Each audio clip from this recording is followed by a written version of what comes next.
fellow patriots, welcome back to another episode of Patriots of the American Republic. Let's go ahead and get into this particular episode, which I've titled it Democrats Are Basically Crashing and Burning. So about 10 episodes ago, we did a video titled Democratic Exodus, right? We showcased how many of Trump's big-named administration picks were previously prominent Democrats. You know, biggest among them was RFK Jr. I mean, the Kennedys have been lifelong Democrats, and having RFK join Trump's team was, pretty huge in my eyes. Other prominent Democrats to cross the political aisle would be like former Democratic presidential candidate Tulsi Gabbard, right? It was pretty much the only Democrat that I kind of listened to back in 2020, and I always wondered, based on what she was saying, like, why is she a Democrat? Because her views did not align with the rest of her party. And we've showcased how during that time the Democrats definitely made her look like an evil villain, amongst her own peers. But anyhow, then leading the Doge efforts is Elon Musk, right? According to Musk, his first time voting Republican was for Texas Congresswoman Mayra Flores, whom we covered when we first started this channel just, a couple of years ago. Then you have people like Joe Manchin, Kristen Sinema, and, many others abandon the Democratic Party to go independent based on the craziness of the Democratic Party and, the insane policies that they're pushing and their views. Clearly, though, the exodus doesn't stop at prominent Democrats since, Trump was able to win every swing state and winning the popular vote, which is reflective of, the Democratic voter decline. Since their loss, though, the Democrats have been like in identity crisis mode, trying to figure out, what the heck went wrong. Unfortunately, or fortunately, depending on your perspective, they continue to double down on their craziness. I mean, the exact same rhetoric that cost them the election, they're continuing on with now, and it's causing the decline of their numbers. And it's obviously, to me, it's staggering that they continue to double down, based on the numbers that are coming out. So, recent CNN reporting shows that Democrats have their lowest approval rating since, and this is just me being sarcastic, since the Civil War, to be quite frank. But let's go ahead and check this out. Democrats, call your office. We're March Madness times. Terrible, terrible, terrible. To quote the great Charles Barkley, view Democratic Party favorably. CNN SRS, look at this, 29%. NBC News, you want to go lower than that? How about 27%? Both are record lows. The lowest going back to 1992 in CNN polling, the lowest going back on record to 1990 in NBC News polling. The majority of Americans hold an unfavorable or negative view of the Democratic Party at this point. All I can say is I'm a big fan of the oldies, so I'm going to quote Chubby Checker. How low can you go? How about this one? Holy Toledo. Voters' views of the Democrats in Congress among all voters disapprove 68%. And look at the approved number, just 21%, even lower than the Democratic Party at large. This is the lowest on record for Democrats, according to Quinnipiac University polling. You think these numbers are bad? Let's go to this side of the screen. We'll look how Democratic voters feel. Get this. The plurality of Democratic voters disapprove of Democrats in Congress at 49%, and just 40% approve. Horrible, horrible, horrible. Oh, my goodness gracious, you just can't get worse than these numbers. And this is the number right here really driving all of this. If Democratic voters have turned on Democrats in Congress and the Democratic Party, that's what puts the numbers at historic lows. What is it they want to be seeing, these voters? What is going on? I'll tell you what's going on. They don't like what's coming out of some of those Senate Democrats like Chuck Schumer. So the video showing the numbers is staggering because, this isn't Fox News or some conservative polling. No. These numbers are from Democratic pollsters, like Quinnipiac, right?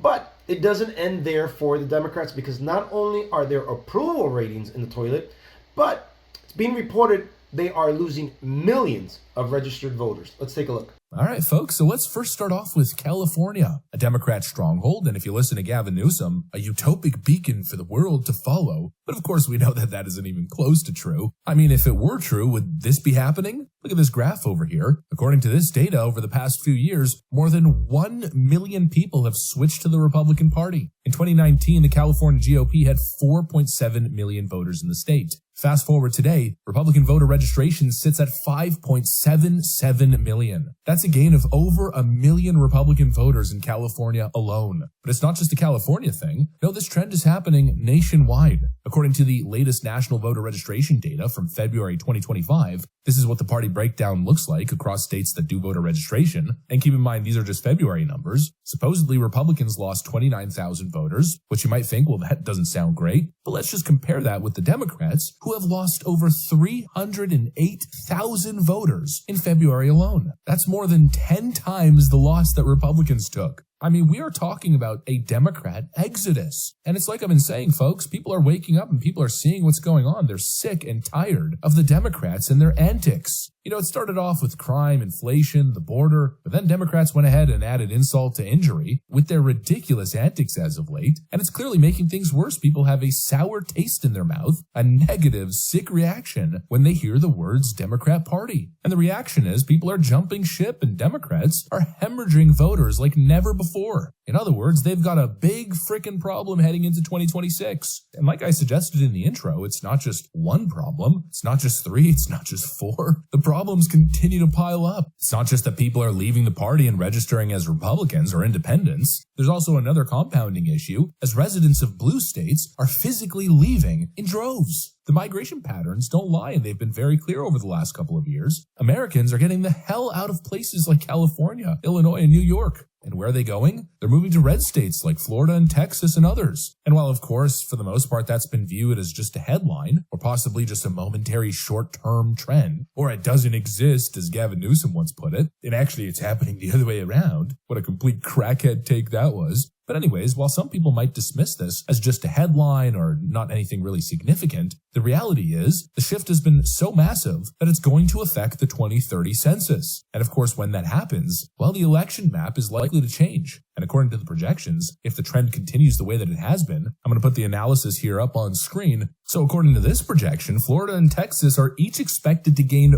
4 seats, which could very likely mean an extra, let's call it 6 to 8 Republican seats coming straight from the ashes of dying blue states. So Democrats aren't just losing voters, they're losing representation in Congress. It's another potential gut punch that could hit them in the next 5 years. But look, at the end of the day, it's really no wonder why this is happening. You know, Democrats love to scream from the rooftops about how their states are blue utopias, where everything is so advanced and progressive. Meanwhile, people are marrying their sisters in Republican states and living off blue subsidies. But that's a total fiction. And the migration patterns pretty much prove that. There's a reason why people are leaving California, which looks like a damn post-apocalyptic wasteland, and going straight to the beautiful beaches of Florida. And it's because Florida is thriving, thanks to good policies. Hope these numbers continue in the trending direction, right? So why are these numbers reflecting in this manner? Now, I've said it here before, Democrats have lost touch with middle America.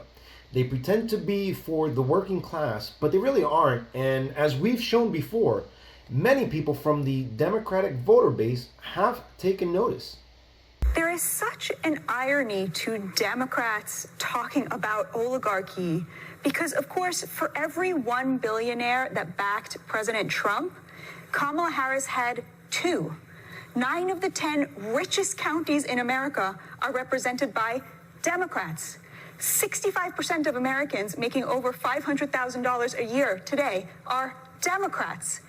75% of hedge fund managers who make political donations donate to Democrats, and 95% of political donations from the top 3 management consulting firms go to Democrats. Meanwhile, President Trump absolutely crushed with Americans who make under $100,000 a year. The Democrats are the party of the wealthy.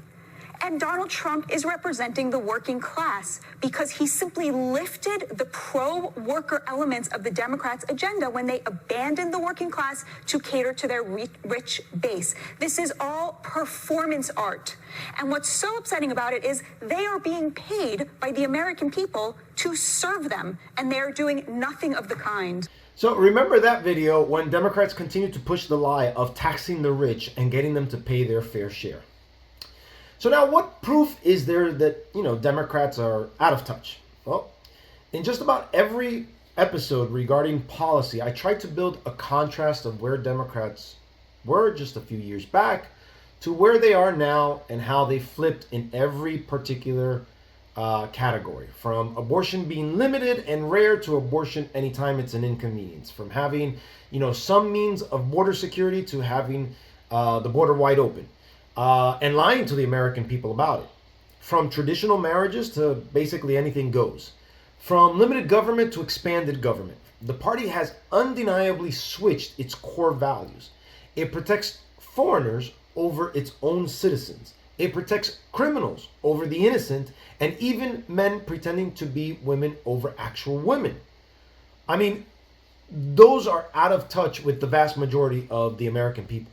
Now, this couldn't be more obvious than the night Trump addressed Congress and the American people a few weeks ago. Trump brought in families who had daughters raped and murdered at the hands of illegal criminals, brought in a female athlete who was left with a mental disability after being spiked on by a biological male in a girls' high school volleyball competition. He even brought in a young boy who survived cancer, whose dream was to join law enforcement. Live during this speech, Trump fulfilled the kid's dream by making him an honorary Secret Service member. Now, in each instance, Trump recognized and honored these people in some way, shape, or form, but the Democrats couldn't bring themselves to celebrate these people simply because this was being done at the hands or the direction of President Trump. A brilliant 22-year-old nursing student named Laken Riley, the best in her class, admired by everybody, went out for a jog on the campus of the University of Georgia. That morning, Laken was viciously attacked, assaulted, beaten, brutalized, and horrifically murdered. Laken was stolen from us by a savage illegal alien gang member who was arrested while trespassing across Biden's open southern border and then set loose into the United States under the heartless policies of that failed administration. It was indeed a failed administration. He had then been arrested and released in a Democrat-run sanctuary city, a disaster, before ending the life of this beautiful young angel. With us this evening are Laken's beloved mother, Allison, and her sister, Lauren.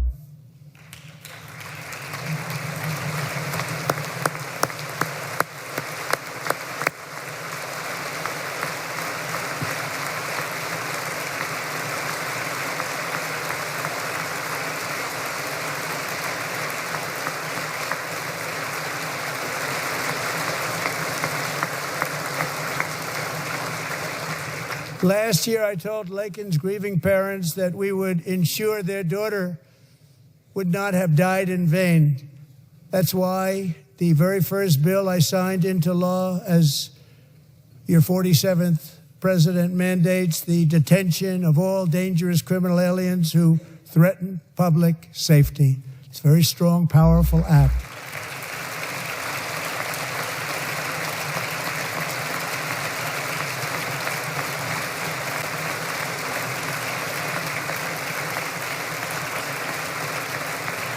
It's called the Laken-Riley Act. But there still is much work to be done. Here tonight is a woman I have gotten to know, Alexis Nungari from Houston. Wonderful woman. Last June, Alexis's 12-year-old daughter, her precious Jocelyn, walked to a nearby convenience store. She was kidnapped, tied up, assaulted for 2 hours under a bridge, and horrifically murdered.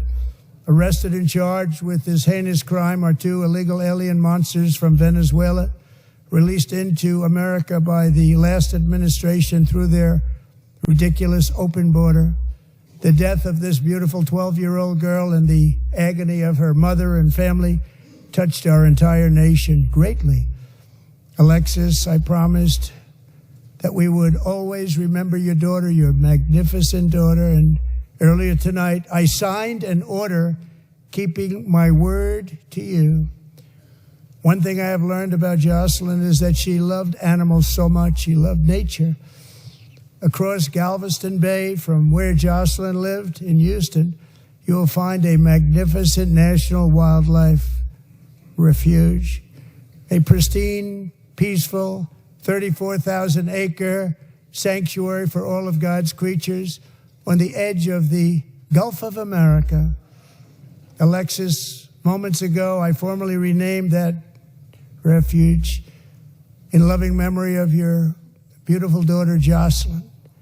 So, Mr. Vice President, if you would, may I have the order?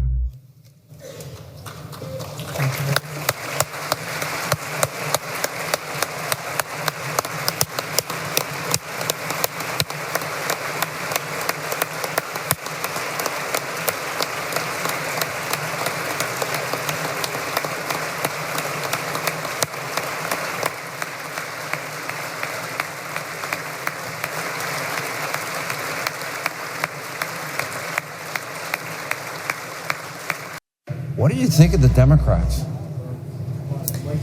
It was truly an honor, a very surreal feeling to be sitting in that area to remember the life that Jocelyn had. I found it very cowardly that a lot of the Democrats didn't stand, didn't clap, didn't do anything to support anything that Donald Trump is trying to do as president to make this country better. It was very shameful to the Democrats. Tonight, DJ, we're going to do you the biggest honor of them all.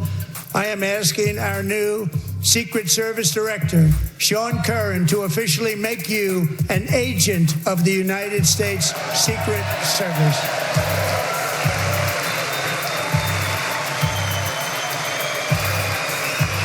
This is a black and brown body. I thought y'all was equity, inclusion, and delusion. I thought y'all was all for this. But a young black kid who Donald Trump honors, y'all throw the man in the trash. Shameful. These people have Category 5 TDS, and it's obvious. They can't even show full support for a mother who lost her 12-year-old child to illegal criminals, nor could they bring themselves to celebrate a 13-year-old brain cancer survivor who was made Secret Service agent as Trump made the kid's wish come true. How low do you have to be to not stand, clap, and or celebrate the everyday Americans that were honored by, President Trump that night? You know what's really revealing?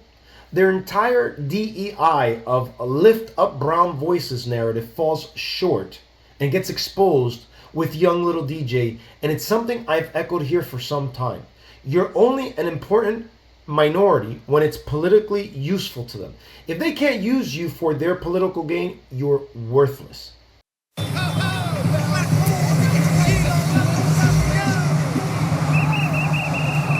Did you say I was going to get deported any day? You could. Why? She said that. Why'd you say that, though?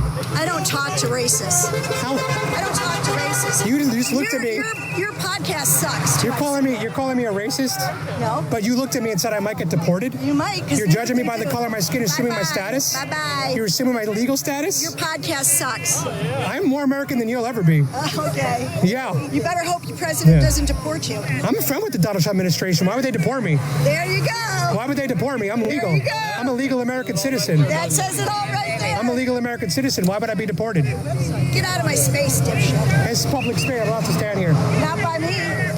Yeah, sure I can. Peacefully. These people are so full of TDS, they can't even unanimously celebrate the designation of violent gang members as terrorists. This is to keep us safe from these actual gang members. They can't even celebrate that, and it's mind-boggling.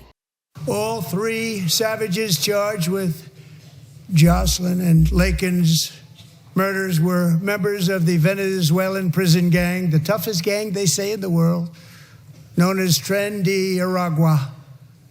2 weeks ago, I officially designated this gang, along with MS-13 and the bloodthirsty Mexican drug cartels, as foreign terrorist organizations.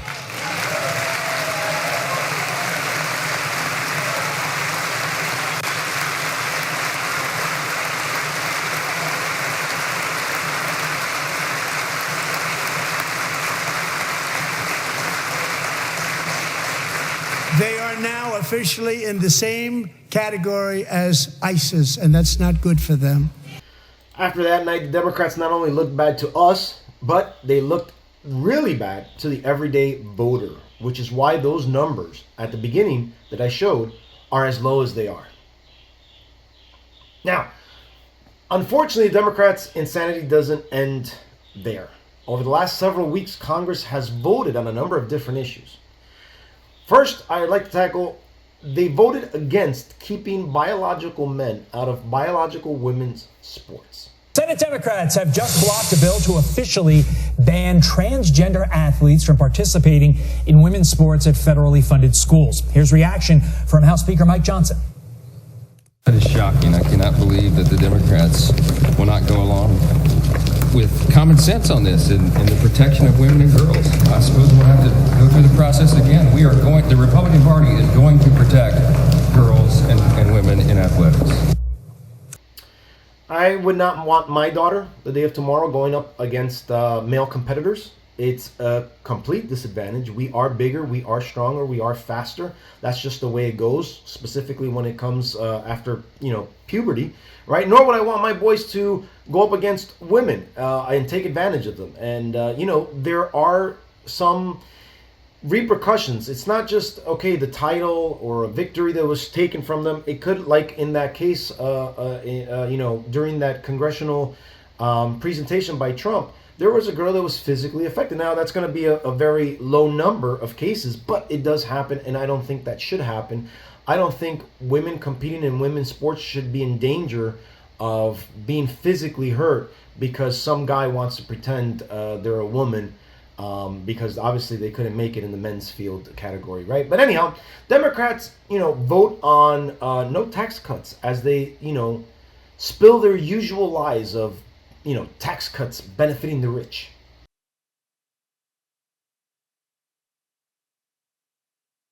Talking about the budget, and one of the hurdles was just passed last night. It was down to the wire, but Trump's first cabinet meeting is happening as we speak, and he was talking to the press about what he would like to see. And the items that were passed last night, even with that slim GOP majority in the House, includes no tax on tips, no tax on overtime, and no tax on Social Security. 0 Democrats voted for the bill, not surprising. I've had two what I would consider very intelligent people reach out to me and express the absurdity that Trump's tax cuts are going to benefit the rich. And we're specifically talking about, no tax on tips, no tax on overtime, no tax on Social Security. And I've heard those talking points from CNN, MSNBC, so I know that they're getting it from there. These are two highly intelligent people. One is actually a director at a major financial institution, and I have work ethic. I have a lot of respect for this individual. Helped me out a lot, but again, he's at a director status. He's got, if I'm not mistaken, a master's degree in business or finance, and for him to tote this to me it's just absurd. And it goes to show that when people become emotional, logic just goes out the window. Number one, rich people don't live off of taxes, tips. They don't work on tips, right? Usually when you're rich, you gotta, you're salary based, or you've got some type of investments coming in, right? You don't work on tips, right? So right there, that's an absurd claim. Again, if you're rich, you're not doing overtime, right? And again, if you're salary based, which typically, is the case, you're salary based. That's it. You work, 50 hours and you get paid for the same 40, right? So those don't logically make sense. And then obviously rich people don't live off of Social Security. Those are the elderly, the retired.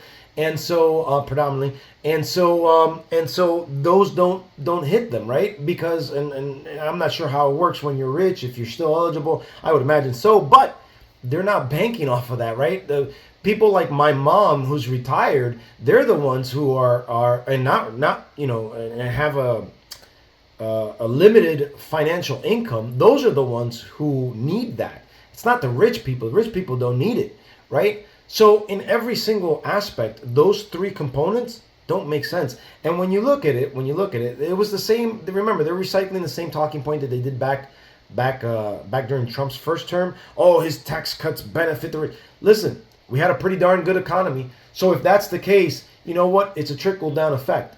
As a matter of fact, I did share that with that individual, and I told him, listen, rich people make businesses move, right? They make the economy move, right? You take a small mom and pop shop, they're gonna provide work for handful of people, while big companies and so on and so forth, they provide it for thousands, tens of thousands, right? So it's much bigger scale. But then he went on and told me, rich people don't do that. It's the investors. Okay, if you look at it again, the poor don't do investments. If they did investments, they'd probably be rich, right? It's the upper middle class to the rich that do investments. So again, it just doesn't make sense logically, and it's just driven by emotions. But anyhow, the final point that I want to make here, that the Democrats lack common sense, Democrat leadership. They had just a couple of days ago, almost 2 weeks ago, a federal judge blocked President Trump from deporting criminal aliens. Democrats want to make sure that these are actual gang members and they're not deporting just regular people. Let's take a look. Meantime, today, an appeals court is set to weigh in on President Trump's use of a centuries-old Alien Enemies Act. He recently used it to deport hundreds of alleged Venezuelan gang members. ABC's Nicole D'Antonio has the latest from Washington.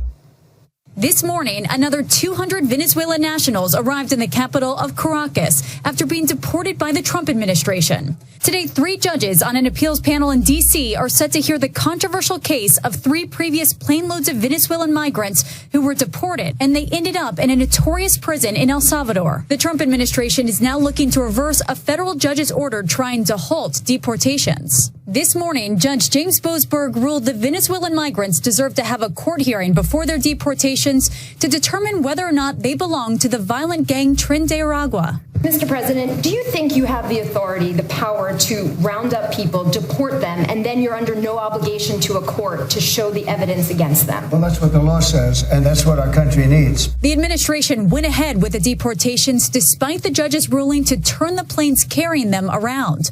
Boasberg warned there will be consequences if he decides his order was deliberately disobeyed. President Trump ramping up attacks on Boasberg, demanding he be impeached or disbarred. And Trump's supporters are defiant. We're going to keep targeting the worst of the worst, which we've been doing since day one, and deporting from the United States through the various laws on the books. Families of many of those deported say they are not gang members, and late last week in a sworn declaration, an ICE official acknowledged many of the individuals have no criminal record in the U.S. So here's the interesting part about this. I don't understand why now all of a sudden the judge wants to vet these people to make sure that they're actually part of a gang in order to get deported to wherever. You know what? Why didn't we vet these people coming in to make sure that they're not part of a gang, and then this scenario is not at the forefront, right? But furthermore, I still don't understand why people who get to break our laws get a bypass while everyone is left to oblige. Every single law that's on the book. These people broke the law, and they need to leave one way or another. And yes, the violent ones should go first. That should be undeniable. But as you can see here, we're getting pushback. And if there's someone that gets caught up, so let's think this out. If there's a raid happening by ICE, and let's say there's a target of 50 people, and in that raid of 50 people, there's 5 people that were in there and they're here illegal. You think ICE is really going to say, okay, well, you guys aren't really gang members, so we're going to just let you go since you broke the law to get in here. We're just going to allow you to leave. No, that's not how it's going to work. They're going to round up everybody who's there and everybody who is not here legally and send them on their merry way. Just makes sense. Now, if that is how it plays out, I have a question as to why 5 non-gang members are involved with a bunch of other gang members. That's just a question that I have, but that's just me. Now, due to the decline of the support from their own pollsters, right, some Democrats are trying to sound the alarm and warn the leaders of the party of their party's fracturing and the possibility of the far left taking over the direction of the party. Let's check this out. I really don't recognize my party. I don't recognize its principles. I surely don't see any leadership. I don't want to give full credit to President Trump for breaking the Democratic Party, but it surely is in disarray and, most importantly, completely rudderless. And what I saw my governor, Tim Walz, say today was appalling. And I don't want it to mean any individual directly, but I'm just shocked that someone who should know better read the room so poorly. Even pollster Frank Dunce has been trying to talk some sense into the Democrats But obviously, and thankfully, they're not listening. I think I'm alone in this group. I think I'm kind of afraid to be alone in this group. I surveyed these people. I focus grouped them.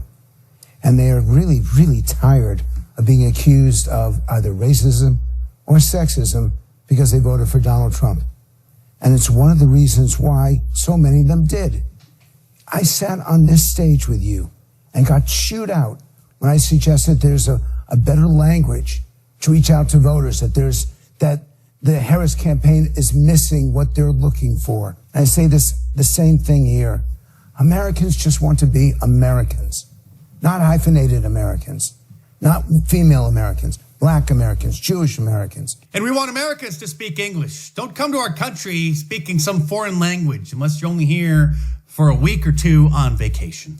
They just want to be Americans. How do you think it makes people feel, Black people, women, any person who has immutable characteristics about themselves, to be told every time that something happens that because they exist in a particular role, it is their fault? Actually, you could end that problem by only hiring people for jobs who are qualified and ending DEI. And then we would know that people have jobs because of their qualifications, not because they're a diversity hire.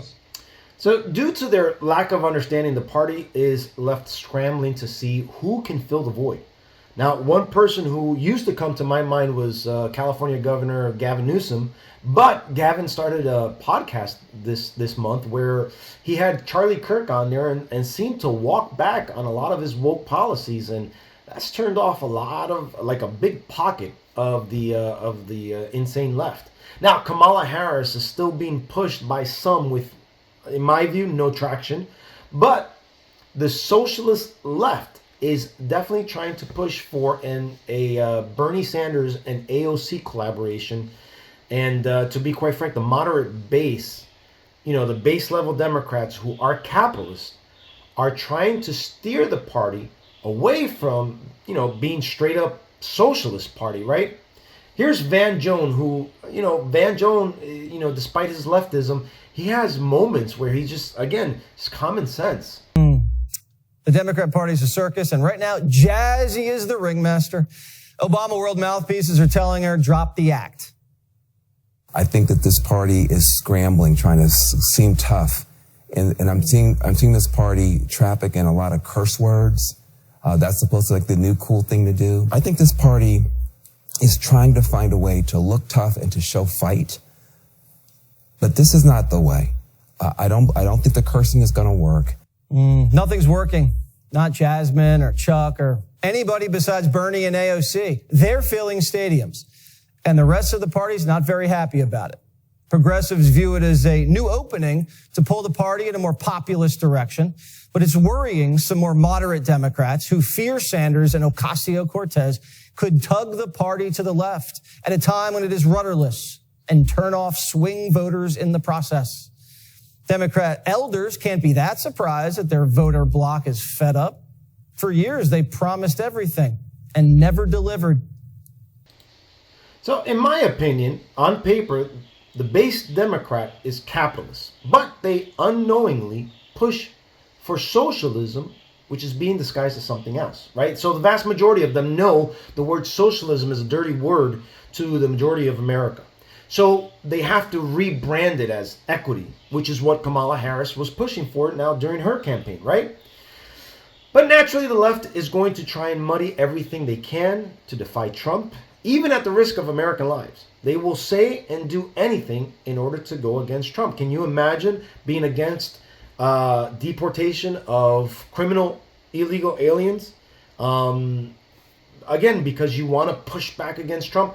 We went through a couple of episodes ago a lot of victims, American victims, from these illegal immigrants. So who protected them? Who protected their rights? Who protected their lives? Nobody, right? Because the border was wide open, and due to the political struggles and the political battle, these people are unfortunately collateral damage. We as Americans, when we're impacted by these criminal aliens, we are collateral damage to the Democratic left. It doesn't matter if you are white. They don't even address your name if you're white. And if you're a minority, well, then you're just collateral damage, right? But let's take a look here at how MSNBC hosts lie to their audience. What do you make of these numbers for the Democrats? Well, you could have seen them the night that Trump addressed the Congress. And you watched the Democratic Party. They seemed like they weren't there. They were sort of vacant. They weren't saying anything with their manner. They never questioned the facts. They let the president lie about Social Security and say that we're giving benefits to people who are 160 years old or to their grandchildren. We allowed Elon Musk to go on television and tell everybody that we're using Social Security as a lure to bring people into the country illegally, that we're giving them benefits, which we're not. We're giving them to illegal people in the country who come in illegally. We give it to them. Lie after lie after lie, and said nothing. I'll tell you, James Carville, who said the Democrats should stay silent, may be partially right, but where he's wrong is you have to have a fact checker. There needs to be a war room. Remember in 1992? Yeah. Remember how Bill Clinton won that election because he had a war room. He and George Stephanopoulos were down there in Little Rock, and they were checking every fact, and nobody checks the facts anymore. Listen, every illegal alien in this country who was not vetted poses a risk to every citizen in this country. They don't need to be here, and for the non-violent illegals, you have the option to self-deport, right? We've said it here before. Most of these illegal aliens that are like violent criminals, they're not going to... Most of them. There are some cases, but the vast majority are going to take advantage and hurt other minority groups. They're not going to break into this country and go live in a gated neighborhood community, right? They're going to go to el barrio, they're going to go to the hood, they're going to go to these, to the ghettos, right? And again, they're going to, if and when they do commit crimes, it's going to be against other minority groups, right? So these people that claim to be for minorities are actually supporting crime against minorities in order to, I don't know, make it seem like they're for minority migration. I honestly don't get it. I don't know, because if you really did care about minorities the way that they claim, you would prevent these criminals from coming in here to make sure that they're not taking advantage and hurting other minority groups that are actual Americans. But, again, we're talking about insanity, we're talking about a lack of common sense, and so on and so forth. So, but I just want to paint this picture. Listen, if I go to a Bucks game or something like that, and I sneak in and I get caught, the security team doesn't go, okay, well, you got in, so now we're going to take care of you, and we'll pick you out a seat, let you watch the game. Heck, we'll even get you some popcorn and drinks paid for by the players, the owners, some of the other people that paid to get in here. Of course, no, they wouldn't do that. They'd call security and they'd kick me out. And if when they kick me out, if I don't leave, then the cops get called next, right? This is the standard for everything in this country. You have a process. There are processes, there's policies, there's laws, etc. Right? You have to be able to follow these rules and so on and so forth. So I don't understand why they continue to do that. Now, going back to the MSNBC lies, this guy talked about how, they're not taking up resources, right? It's a lie. It's a lie. Just by natural thinking, you have to think, yes, there are resources that are needed just to make everything work. Let's take a look here at what takes place. Thank you, Mr. Chairman. Mayor Johnson, in the last 4 years, how much has Chicago spent on care for illegal aliens? Thank you for that question, Congresswoman. So since 2022, since the governor of Texas began shipping... Just tell me a number. I don't need a speech. Just tell me a number. So since 2022, since the governor of Texas was shipping individuals to cities across this country, the city's budget, roughly 1% of the city's budget over the course of 4 years. Mayor Johnston, the same question, and I don't need a speech, just a number. Thank you, Dr. Congresswoman. It's $79 million over the last 2.5 years. Mayor Adams, same question. How much has New York spent to care for illegal aliens? Approximately $6.9 billion went out of our taxpayers' funds. Mayor, same question. How much has Boston spent to care for illegal aliens in the last 4 years? We do not ask about immigration status and giving city services and providing that access, so we do not have a number. Taxpayers have been bearing the brunt of the massive wave of illegal aliens who've entered the United States. The Biden administration seemingly declared taxpayers and hardworking Americans collateral damage in the pursuit of open borders. Again, Mayor Johnson, are NGOs providing services to illegal aliens in Chicago? In accordance with the Welcoming City Ordinance, our sister agencies or city departments, we do not seek the status of any individual that is seeking service. For years, I've heard the false narrative that illegal immigrants don't get benefits. Every dollar used on them versus our own is a benefit. Anyone with common sense, the common sense brain, knows the various types of resources sucked up by millions of illegals. The more border crossings, the more manpower you're going to need. Those are taxpayers pay for the salary of every single border agent. And if you increase those agents, then you increase the amount that is needed, right? More illegals equal more arrests. That leads to more detention centers that are going to be needed. During their stay there, they'll be cared for, so they'll get meals and whatever else, the electricity, the water, etc., everything that has to go to maintain that facility. They'll have a court date. They'll need to present themselves, and more than likely won't able to afford an attorney on their own. So more than likely one will get appointed to them should they request it, right? And who pays for that? Taxpayers. The more cases you have, more migration cases you have, the more migrant judges you will need, right? These are judges that are specifically towards immigration, right? So that sucks up more taxpayer dollars because we need to pay for the increase of judges. Then if they're released into the public, they have no job. So they'll apply for some form of benefit. Food stamps, Section 8, WIC, whatever, right? Now, they're more than likely, when I say they, I mean like the liberal left, they're more than likely going to tell you no illegal immigrants are eligible for any type of, they don't get benefits, right? That's what they're going to tell you. Okay.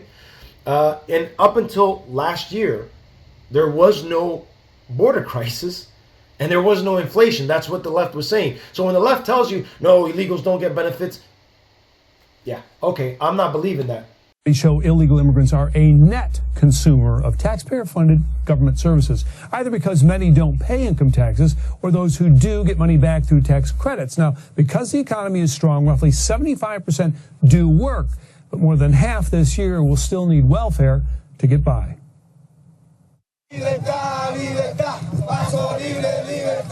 The latest Central American caravan numbers more than 6,000. Most arrive without a penny in their pocket. So how do they get by? Asylum seekers qualify for work permits. Others work under the table. But a majority also receive taxpayer-subsidized benefits. When people claim asylum, they get work documents, they get a court date years later. They're eligible for a full panoply of benefits, state and local, and many federal. Many federal benefits are supposed to be off limits. In practice, many are not. 25,000, according to HUD, receive subsidized housing. Also, 26 states offer state-funded benefits like cash assistance. 11 offer medical care. Others, like California, offer food stamps and disability. But if those states don't have a growing economy and don't have jobs that are open, immigrants, much less anybody else, they are not going to see those states as the biggest draws, if you will. Because of their lower income, adults and their children are entitled to a host of programs. Some qualify legally as asylum seekers, others by using stolen identities.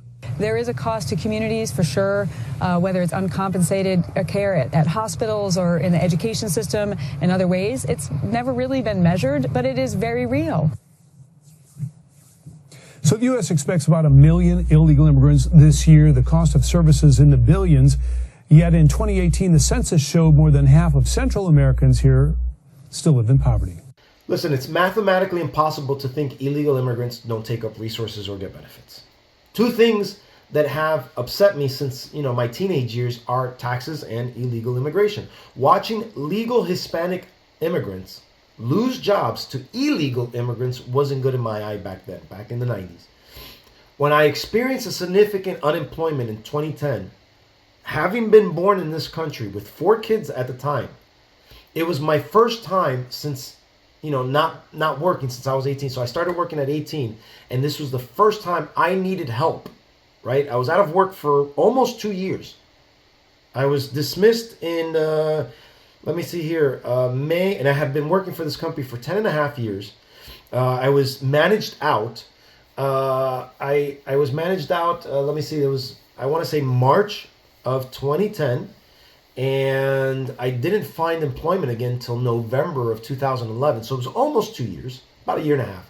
And I was denied assistance by my own government. So here I am, I was born here, I've got 4 kids, I've worked since I was 17, which was, I started back in 96. So I lose my job in 2010 for the first time. I need help, and I didn't get it. So when I see people who are not citizens getting benefits while there are millions of our own struggling every day, it infuriates me. No country should put foreigners over their own citizens. That's true of this country. That's true across any country overseas, whether it's in South America, whether it's in Europe, whether it's in Asia, wherever. Can government provide help for newcomers? Sure, assuming they're coming the right way and it's temporary and the vast majority of their own people are doing just fine. If the country has a high poverty rate, then no, it shouldn't. This is why we need the MAGA movement to stem beyond Trump. Trump's only got 4 years, and we cannot go back to the status quo Republican or the new lunatic left-wing Democrat. Otherwise, we will continue to see the decline of this country, because if history has taught us anything, it's that every empire or great civilization has its rise and its eventual decline. And I don't want my country to decline. Surely not in my lifetime. I don't want it to decline at all. But that's inevitable. And that's why we need to continue to fight and push back against the insanity of the left. We need common sense stuff, common sense policies, common sense direction, and things that are going to help build up this country. Every country should have its policies in place that helps benefit its own, right? That's true. Like I've said it before. I'm part Peruvian. My father's from Peru. He was born in Peru, so I'm from a Peruvian background. Peru needs to do what's best for Peru. Colombia needs to do what's best for Colombia. The UK needs to do what's best for the UK. France needs to do what's best for the French. You see what I'm saying? And it's no different for us. And we have to continue this trend. If not, we stand to lose. So I hope Trump does what he needs to do these next 4 years. And I hope the Republican Party continues this MAGA movement and continues that effort into, the foreseeable future. So guys, thank you so much for joining me on today's episode. I'll see you guys next time. God bless Donald Trump. God bless America, and God bless you guys. Take care. Bye-bye.